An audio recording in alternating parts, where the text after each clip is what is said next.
क्रूस पर यीशु के 7 वचन। जब यीशु को कीलों से बींधा जा रहा था, तब यीशु ने उनकी प्रार्थना की थी कि हे पिता, इन्हें क्षमा करें, क्योंकि ये जानते ही नहीं कि ये क्या कर रहे हैं। ये उस परमेश्वर को ही सजा दे रहे हैं। इसके बाद उनके पास में ही जो व्यक्ति थे, उनको भी यही सजा मिली थी, क्रूस पर लटकाया गया था।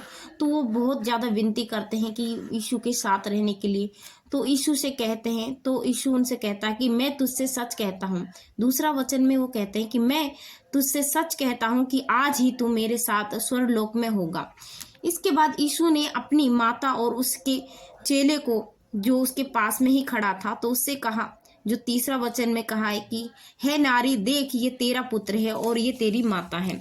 इसके बाद लहूलुहान कतरा जब खून से निकल रहा था यीशु के, तब उन्होंने तीसरे पहर में निकट यीशु ने कहा शब्द जो तेज थे, वो थे जो चौथे वचन में उन्होंने कहे थे, हे मेरे परमेश्वर, हे मेरे परमेश्वर, तूने मुझे क्यों छोड़ दिया। इसके बाद जो परेशानियों में थे, परेशानियों में सब कुछ भूल जाते हैं, लेकिन यीशु उस समय भी लहूलुहान स्थिति में भी परमेश्वर की भविष्यवाणी को पूरा करने को याद कर रहे थे। इसके बाद यीशु ने ये जानकर कि अब सब कुछ पूरा हो चुका है, तो उन्होंने पवित्र शास्त्र की बात पूरी हो सके, इसलिए 5वें वचन में उन्होंने कहा है कि मैं प्यासा हूँ। जब इसके बाद यीशु ने अपनी याद करके कि सब कुछ पूरा हो चुका भविष्यवाणी, इसके बाद वो कहते हैं जब कि अब मेरा काम क्या हो गया है, पूरा हो गया है। ये 6ठा वचन था कि जो कुछ है वो पूरा हुआ।